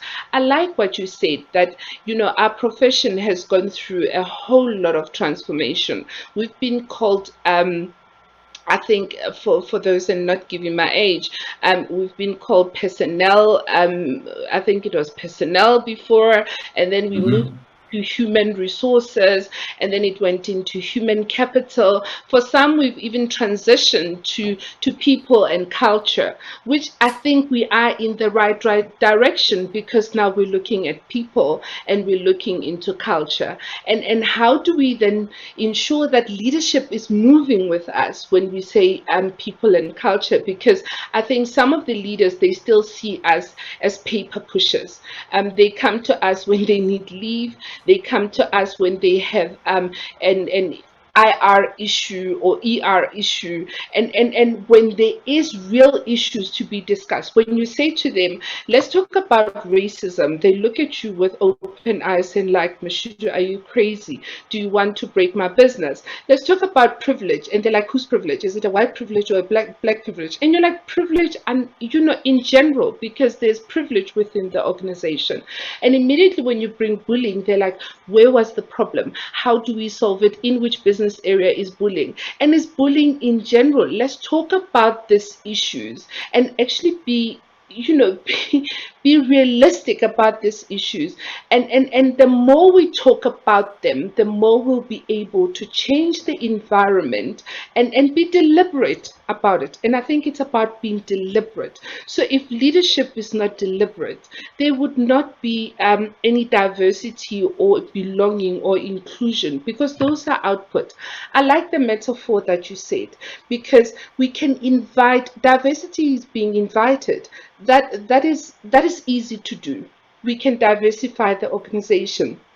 But if we need inclusion and equity and belonging, of having a seat at the table and being given an opportunity and being heard, those are part of culture. And how do we ensure that we change that culture? We need to move leadership with them. So yes, we need to change the human capital or human resources into more people and culture, and shift leadership with us and not leave them behind. I love what you said there, Mashuru, and I think those topics that you mentioned there, in our experience as well, the moment you mention something like that, most leaders will be like, "Ooh, that's an HR thing," or we'll address that with our workforce transition plan or whatever the case might be. In a psychologically safe environment, you engage in that, you talk about that, and just again reminded of the work that Rassie Erasmus did at the Springbok rugby team, where he put that white elephant right in the center of the table, and it just for the benefit of the audience. So because of the inequalities of the past, there is a certain, we use the word quota in South Africa, that has to be met. So there has to be a certain number of players of color, non-white players in the starting 15. And that is something that every single player knows, every single rugby coach knows, but no one wants to talk about it. And Rassie Erasmus just said, guys, we need to talk about this. Because he has found that if you're a player of color, there will always be a little doubt in your mind as, am I here because of my skin color, or am I here because I'm the best in my position? And he wanted to do away with that. And I've been fortunate to work with many sports teams as well. That is still something, unfortunately, because of the way that we're trying to fix things, that people are still struggling with. Am I the quota player? Should I be here? Shouldn't I be here? And he said, let's talk about it.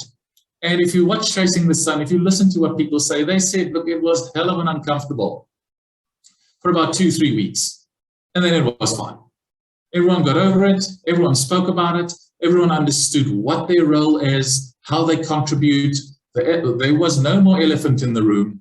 It was a completely safe space, but it took a lot of courage from a leader, from a coach, to put that on the table. And I fully agree and support your sentiment, is that we need to do more of that. We can't tiptoe around these things much longer.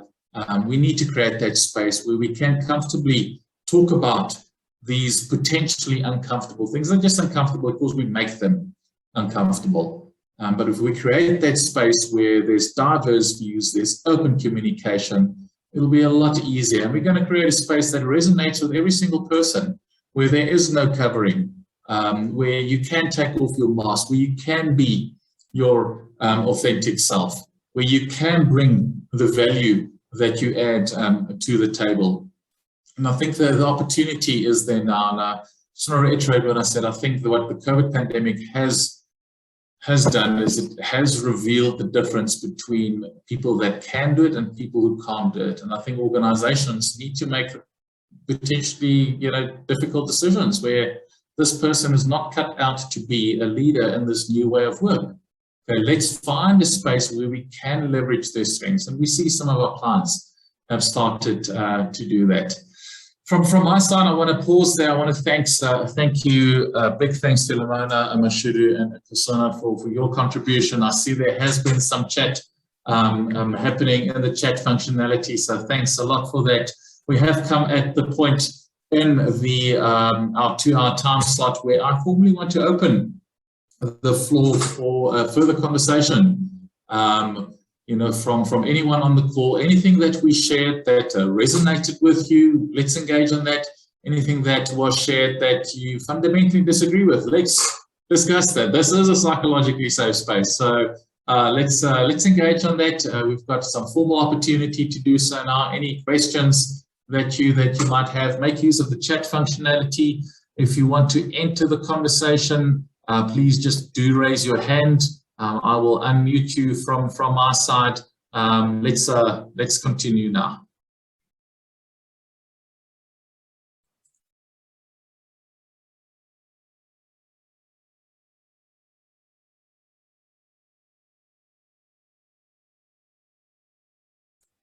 So we have Ernest, yes. I see your hand first. I know there's another hand up, but let's first hear from Ernest. Just quickly, like how do you protect? I mean, with all the things I fully agree and embrace and fail to understand why we're not doing more of it. How do you protect the organization in that setup from toxic members, from people that don't want to contribute? Because they do exist, right? It is. I think it would be naive to think that we can, just with the right leadership, we can turn everyone into a productive, collaborative, willing and liked member of the organization.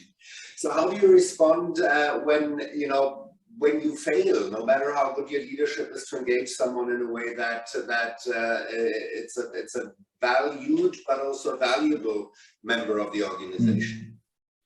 So I'm going to have a quick response there, Ernest, and then I want to invite feedback or input from Lamona specifically on this topic. I want to bring it back to a sports team. What do you do in a sports team if a person is not fitting, if they're not performing? You don't select them. In businesses, we will say, no, it's not that easy, but I think it actually is. But we complicate things for ourselves. But Lamona, your thoughts on what Ernest said. What do you do if there is a couple of toxic people, part of a team? How do you deal with that? So fortunately, I work for an organization that does not tolerate anything like that. And we are guided by a very solid leadership culture and leadership behaviors. And our CEO, Tom Linebarger, says it the best. He says, if you are unable to live out the Commons leadership behaviors, the Commons culture and our core values, especially of diversity and inclusion and caring genuinely for people, then this may not be the right place for you to have your career. We appreciate all you've done. There may be a better place in the world for you where you can have a career, but this is not the right place for you. And I think we need that kind of courageous, bold leadership from the top, because the tone and the culture is set from the top. And if the tolerating of this kind of behavior is done at the top, then it sets the precedent throughout the organization.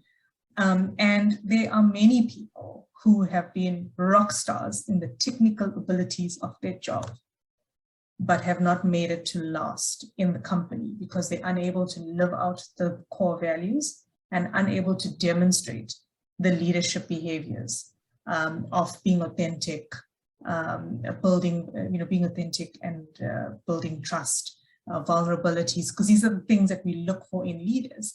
And the organization is about 102, going on to 103 years old now. And one of the success ingredients of Commons has been its leadership through all the years, all the cycles, the downturns. This is a manufacturing industry which is very cyclical, that changes across the world. We've got operations all over the world. And it is something that we know has carried the organization. So for me, the answer is it's leadership and human capital or people officers or culture officers, whatever you want to call us.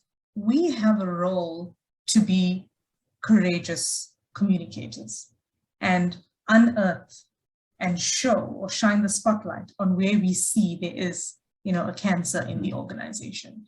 So you may not get all of that support from, leaders, but if you raise it and you raise it in a authentic way and you lean into that conflict and you deal with the issue and you do what Rassi Erasmus said and you put the white elephant there and you say, this is the issue. I'm not talking about people, I'm talking about the issue.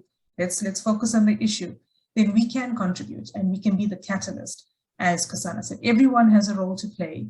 And Martin Luther King is my role model, where, he says that if you turn your eye to injustice, that's just as good as, so evil thrives when you turn your eye away from what is wrong. No, I love that example, Lamona, and just also reflecting on a conversation I had earlier in the week with another client, just helping them articulating what it means to work there. So you are at Commons, you share that, you're very clear on that. And I think it's also important when you bring a new person into the organization, they need to know that. This is what we stand for. These are our non-negotiables. And even before they start their journey with you as an employer, they need to know that. Because if it's not, they can be the best person for the job, technically, but if they're not going to fit the culture, you're going to set them up for failure. So at that point in time already, I think it's important that managers and leaders need to make a decision that, look, I like what I see here technically, culturally, this is not the right fit. And we don't think we need to start, or we should be starting this journey together. I think it was very briefly that I saw another hand up. I know, Aura, that you had your hand up, but there was also a hand up from, I think it was Peter. But Peter, do you want to, I'm going to unmute you if you still want to contribute. Otherwise, I'm going to give Aura an opportunity.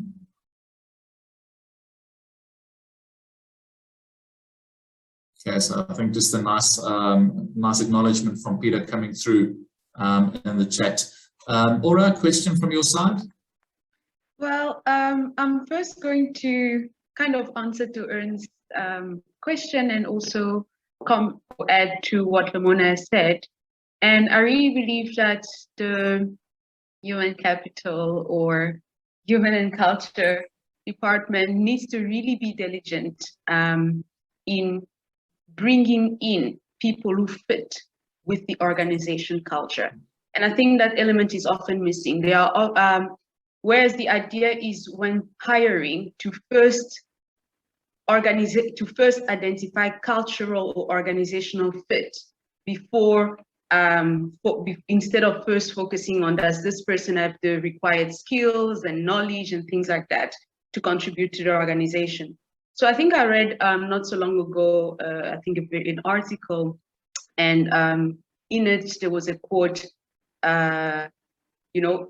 skills are transferable. You can learn a skill, but organizational fit, like your personality, do you fit in the group, because these values, that has to align with the organization. If that's lacking, it's very difficult for you to want to teach it to someone. And then that's where we end up with situation like what Ernst mentioned, where you just have this, as Lamona said, cancer in your organization that you can't shake. But because you've hired him, and as a leader or as an HR manager, you know that you've hired this person because they came with the greatest skills. So you now feel like you can't just fire the person or the group of people.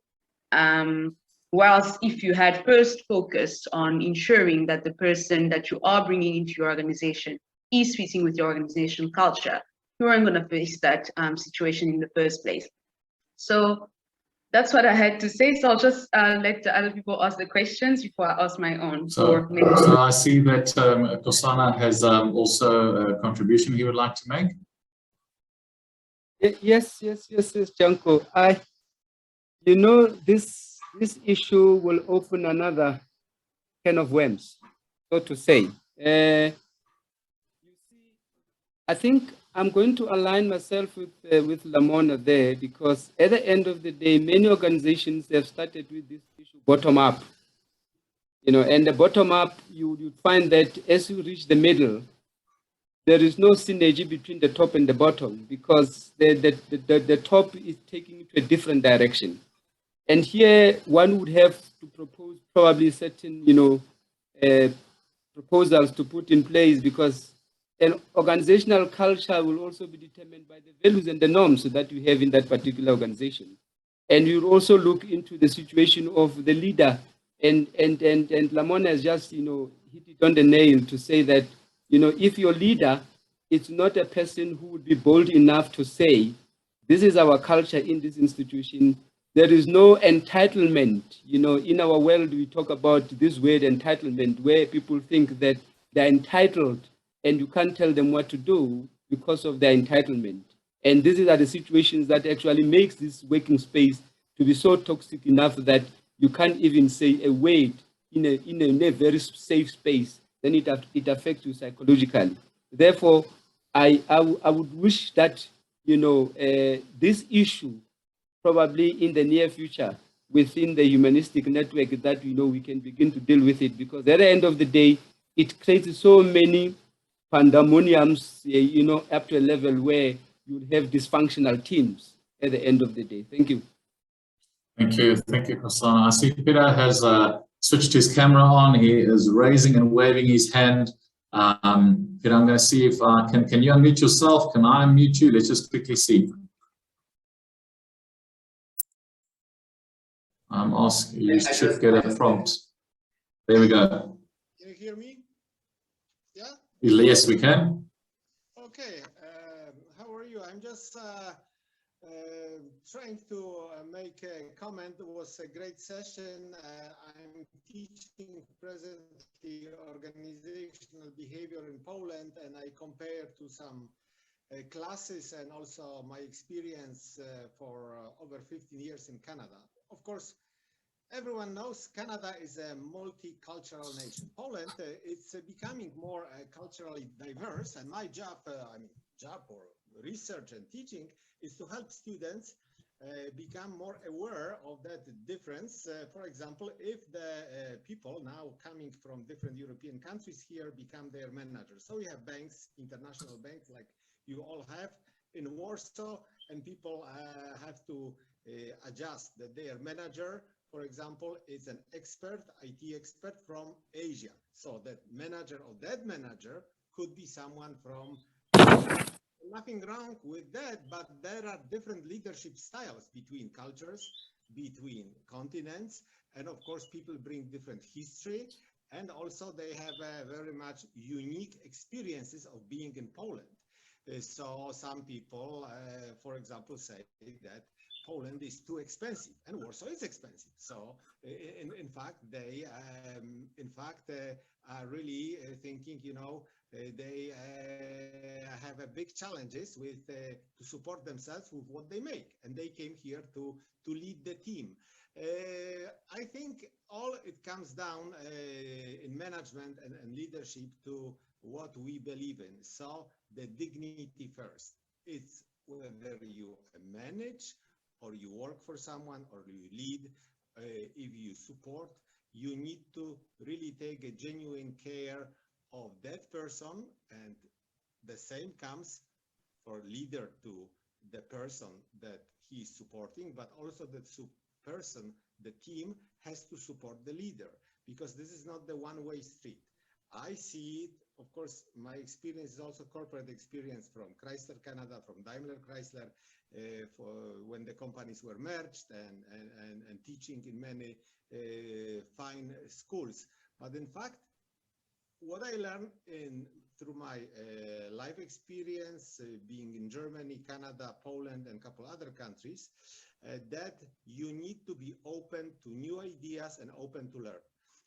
In fact, no matter how much research it is produced, if someone is not open to new ideas and to understanding other cultures and people and differences and their unique circumstances, because all the scientific papers, in my opinion, they are very much enriching our life and enriching science and building on that, since of course the Aristotle and Plato and even before there were written and unwritten researches, and in fact we are building on that, but in fact we need to take a genuine care of the person next to us, and especially in the context of the COVID, I do not need to reiterate this again, as it was said, this is an extra challenge. We all think that we manage this, but I think many things are totally overpowering us.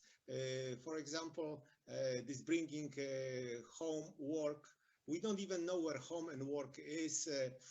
So in fact, many people are close to the burnout. For example, I use swimming sometimes 3 times per week to just break from the phone and so on, and then I become more human. And I think I'm a better teacher then. I also sit on one of the companies, so I help them. But anyway, it was a great session, great 3 days. And of course, I give the voice back to you because I know probably so many people, and also wrapping up the session. Thank you very much. I really enjoyed your presentation. Peter, thank you very much. And I just want to, conscious of time, want to invite a closing comment here from Mashindu, specifically with regards to this. I think it ties in nicely with the concept of diversity, as Peter has said. You've got your own unique leadership style. There are certain norms and principles valued by your organization. You find yourself in a certain culture where there are certain norms. You are leading a very diverse team, but now there's also generational differences that one has to contend with. Maybe sort of closing comment from your side, Mashudu, in terms of how can leaders, what is the one or two things in your opinion that they need to keep front of mind to make sure that they stay authentic and true to themselves, but not to the extent that it results in counterproductive workplace behavior? So how do you remain authentic, yet you flex your style to create a great working environment? Janko, it's about being authentic. It's about being the true you. It's about having that open door and having the two-way communication. I spoke about having the heart and the head and the heart in mind. And there's nothing better than that, because we always, previously we used to say, leave yourself at the door and come to the organization. Imagine if we still kept that. Where would we have left ourselves now that we're working at home? Would I have left myself at the door, and then what? We don't work now because we're working from home. So it's about the authenticity. It's about connecting with your people. It's about having empathy. It's about being your true self and really connecting with your people. And if things are not okay with you, share with your people and say, I am not okay. It's okay not to be okay. And it doesn't mean that you are weak. It doesn't mean that you're not a true leader. True leaders actually show emotion. So whether it's millennials, it's Gen Zs that are coming through. Actually, Gen Zs are going to show us flames, because they are about, show me what you have. Show me what you can give me. It's not about this is what it has been done previously. It's not about assimilations anymore. It's about what can you give me. They interview us, we don't interview them. So it's about adaptations as well. Yes, it might have worked for my organization for over 160 years, but then we have to be disruptive and move with the times. And it's about learning and be open for learning. And I know that I've said a whole lot more, but there is hope out there. Brilliant. Mashudu, thank you. Thank you very much. I want to formally hand back to Aura to close it, but before I do so, just once again from my side, great thank you, for the opportunity to have shared something to my colleague Alana from Human Interest. Also, thank you very much for your contribution during the presentation. To our fellow panelists, to Lamona, to Kosana, and to Mashudu, thank you very much for your time and for your willingness to share your expertise so that we can all just learn and just be better human beings. So I think it's, I'm going to quote a little quote here from All Blacks. They say that better people make better All Blacks. And I think that's a key thing as well for us, is how can we improve ourselves so that we can improve those around us. Aura, back to you. Hi. Well, thanks again to everybody, the panelists, to you, Janko, for facilitating the session. So it's such a great session. So we are definitely 2 minutes over our time, and I'm smiling because, like I said last year, we are dealing with Ernst, who's in Swiss, and we know Swiss with time, they don't play. 2 minutes late is like 2 hours late in South Africa. So with that said, I just wanted to invite everybody in the session who is in South Africa, who would like to join the South African Network chapter, join the South African chapter of the Humanistic Management Network, to please do so. Feel free to get in touch with Ernst, or just write to the South African chapter directly on the Humanistic Management Network website. And yes, I definitely cannot add more to the knowledge that was shared this evening. So this is how I will conclude on my side, and over to you, Ernst. Thank you very much.